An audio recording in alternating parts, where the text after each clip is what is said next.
You ever been in a place of brokenness? You might be there right now. It takes love to get you out. And that's what he does. That's what he did. You cried for the broken. You lived for the hopeless. You died for the guilty so that we could be righteous. That's good news. Took away the shame. You wiped the tears away. Yes. And I am amazed. Oh yeah, of your love for me. It's incredible.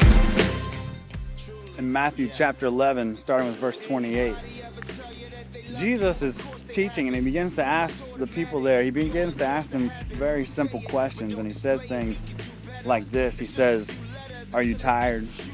Are you worried? Are you fed up? Are you done with church? Are you scared? Are you lost? He begins to ask all these questions, simple questions, yes and no questions. And I don't know what the people said. I have no idea what they were saying at that time or what was going on. But I would imagine that those people were like, yeah, I'm tired. Yeah, this life is letting me down and I'm kind of fed up with everything. I don't have the money to do certain things and I'm lost. I have no idea what I'm even doing because right now I have no money. I have no anything. I have no food. I have nothing right now.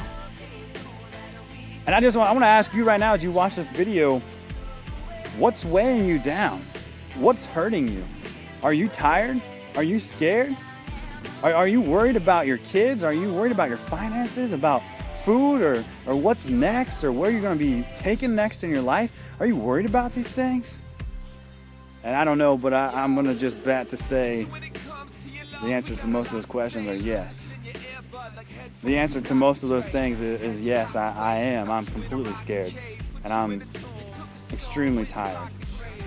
I have no idea what I'm going to do. I have no idea how I'm going to do certain things. I have no idea where the next bit of food's going to come from, where the next little bit of money's coming from. But here's what's awesome. Jesus goes on to say that you can find rest in him, that you can just relax in him, that you can just take a break with him, that you can just kind of kick back and put up your feet and sit on the couch with him because he's saying, I love you, and that my burden is light. He says that in Matthew 11, chapter 30, he says, my yoke is easy, my burden is light. And if you're hearing that right now, maybe for the first time or maybe for the 100th time or 1,000th time, whatever it is, if you're hearing that right now, you should be jumping with joy to know that God is extremely in love with you, saying, I want to make the burden light for you. I understand that it's heavy. But here's the problem. People are fed up with church. And I understand why people are fed up with church, and so many things are going wrong, and so many things we're struggling with. And I feel like so many times the church is missing the mark, missing the point of what they are supposed to do, missing the point of what they are called to do. And so Jesus just begins to say his burden is light and his yoke is easy and all these things. And I feel like it's the church's job to say, we can let people know how light his burden is. We can let people know that the things they're struggling with, they're going through, he's going to take them things away.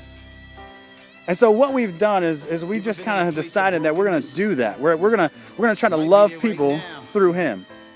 We're going to love people through Jesus. And so what we've done is we started a ministry called ONE2Another. And what this is just simply from one person to another person each and every day of our lives, that we're helping people out and loving them. But what's happened is that on August 8th, so that's this coming Monday, that we are going to be serving food and we're going to be giving out clothing and actually giving people 50 pounds of groceries. We have 10,000 pounds of food coming in. But what we need you to do is first we need you to get the word out. We need you to let people know. We need you to pray for this day. We need you to say, I'm going to do whatever it is that God's asking me to do to be a part of this day. But also, if you're sitting here watching this video and you're like, man, my burden is light, or my burden is heavy, and I know that Jesus' burden is light, and I'm going through so much stuff, so many struggles right now, we want you to take part of this. Just come out to the Church of Nazarene anytime, Monday through Friday, to get a voucher from 9:30 to 2:30. Get a voucher, bring it back to you next Monday, August 8th. And we're going to just love on you through Christ. Give us the chance to do that. Give us a chance to show you how light Jesus' burden is. And so we just want to do that. We want to love you. So take part in this. And we hope to see you August 8th. Like on a singing show, singing foul. But the judge saved me, and his love bathed me. Bug maybe, but I'm clean, and that's love, baby. It's not a diva, gets biz like a beaver. Sees the need and sleeves roll up like Wiz Khalifa. But this is neither, that's meager. I'm talking love off the meter, and that's Jesus, yeah. Lived for the